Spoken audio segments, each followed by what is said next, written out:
Well, I think it's just kind of a reality, sense of reality staring us in the face. We're down 3-1, obviously, so we got to win tomorrow. Um, Momentum can shift quickly in the playoffs. We've seen that the last couple of years. So let's take care of business at home and get some momentum back, and we got a chance. The team was pretty tough on themselves last night. A lot of your players disappointed. Draymond Green being at the top of that list. Are you concerned at all about your team's psyche and confidence right now? No.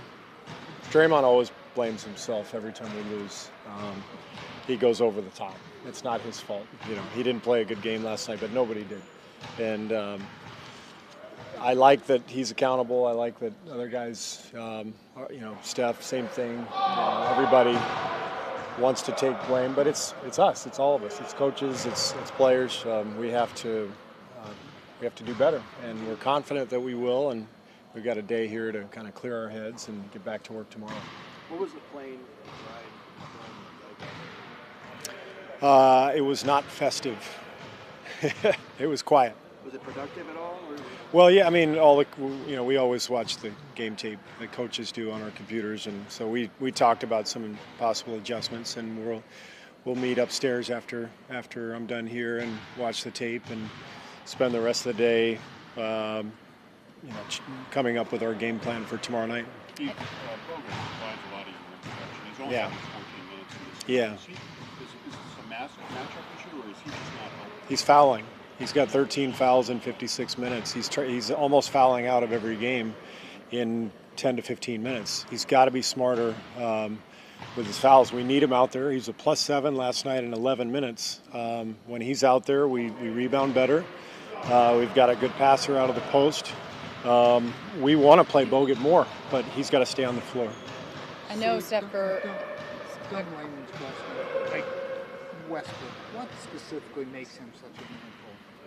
Well, he's just explosive, and he's relentless in transition, so he's constantly attacking.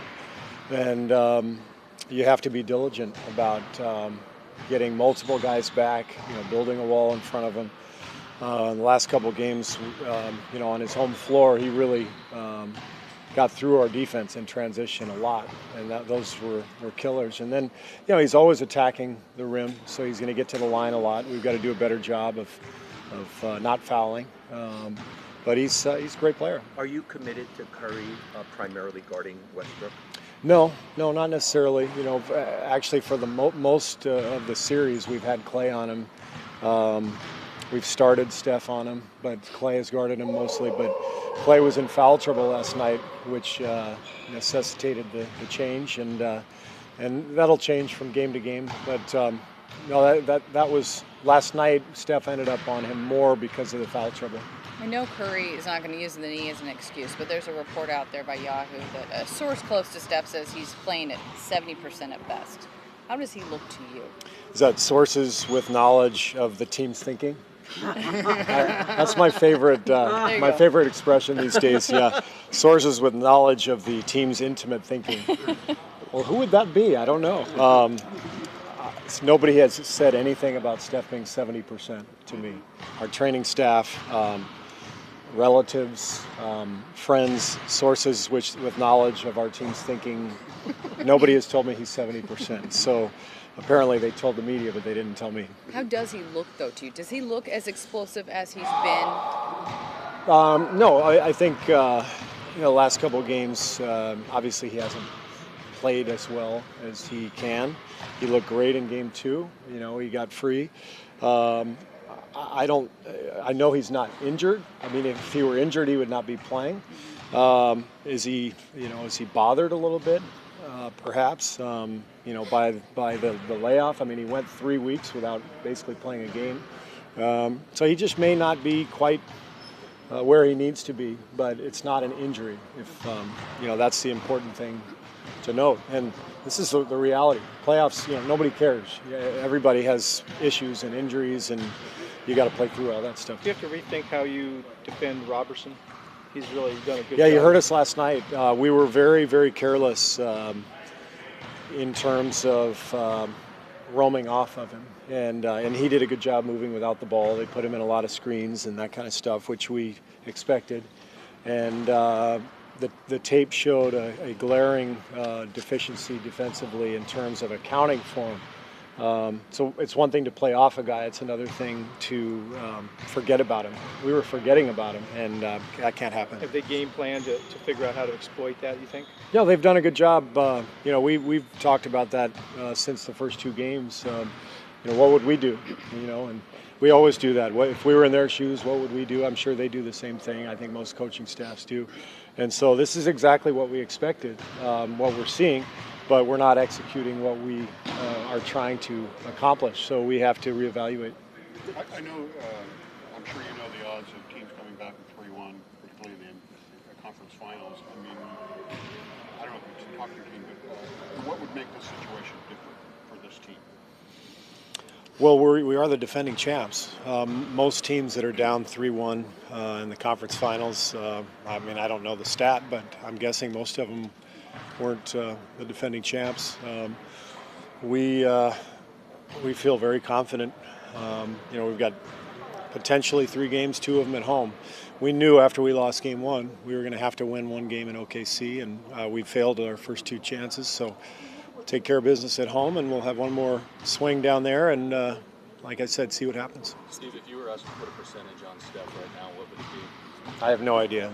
I don't do that, So, our training staff has not come to me and said anything over the last week. So, if he were struggling with anything, I would know. Steve, is there a coaching technique that you haven't tried yet that can get this team to cut down on the sloppy turnovers, which feed OKC's transition baskets? Well, it's interesting. Our turnovers really were not a problem in the first 3 games of the series for the most part. I shouldn't say that. We had one stretch late third quarter of game 1. But games 2 and 3, we kept our turnovers down.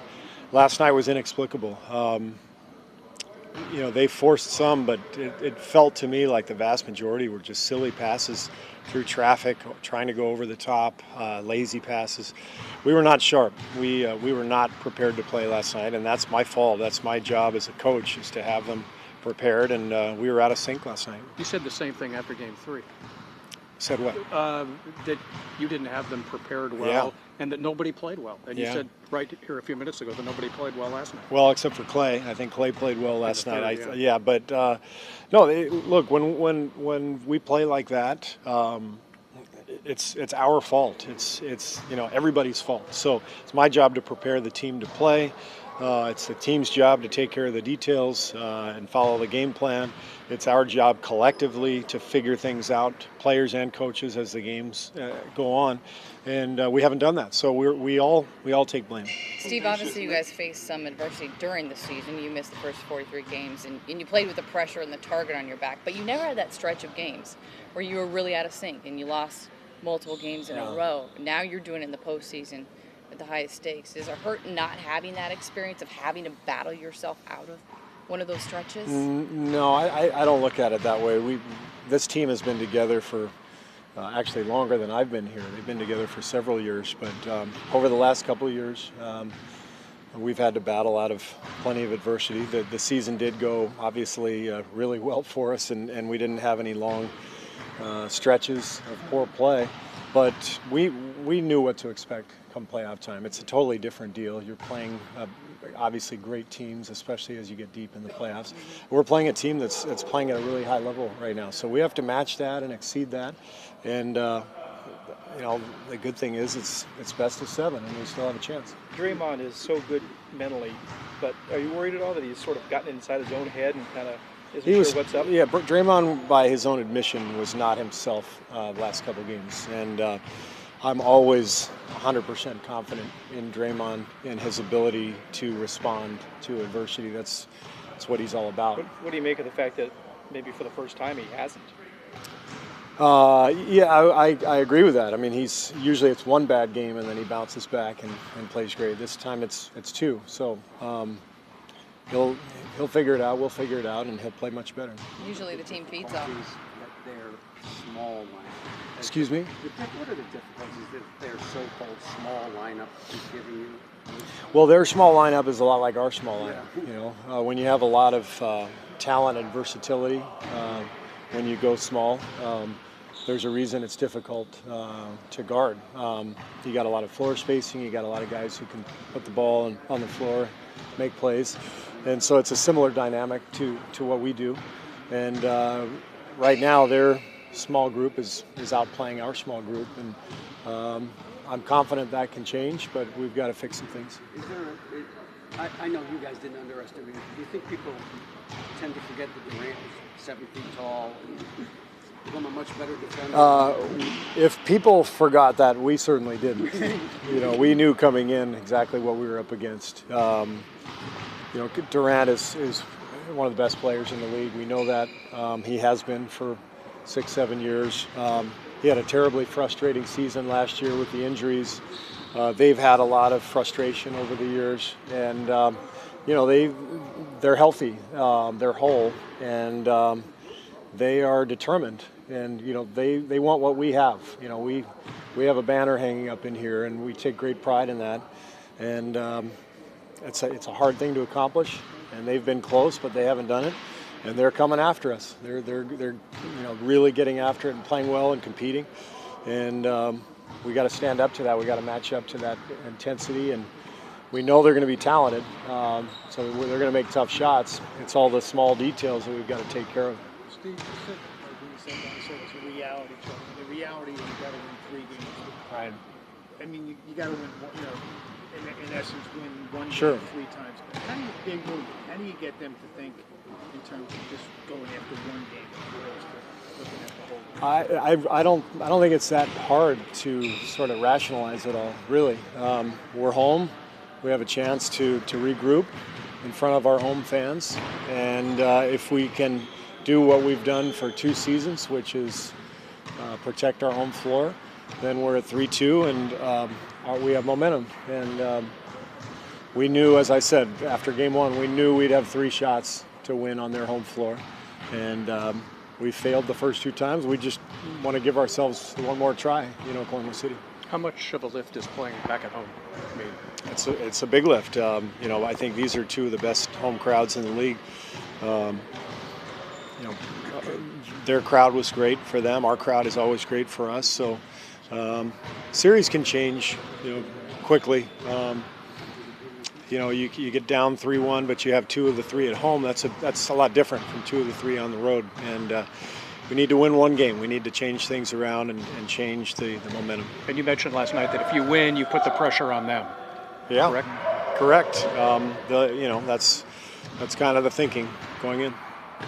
A couple of your players are out here shooting around, but you didn't really have a practice. Just a couple of them showed up to loosen up. Is that what happened today? There they are. Yeah, but you didn't have. Nobody else was here. You mean in terms of players? Yeah. A lot of guys are getting treatment and massage and just taking care of their bodies, but we don't need to be on the court today. There's a day to just kind of get refreshed and come in tomorrow to shoot around and get back to work.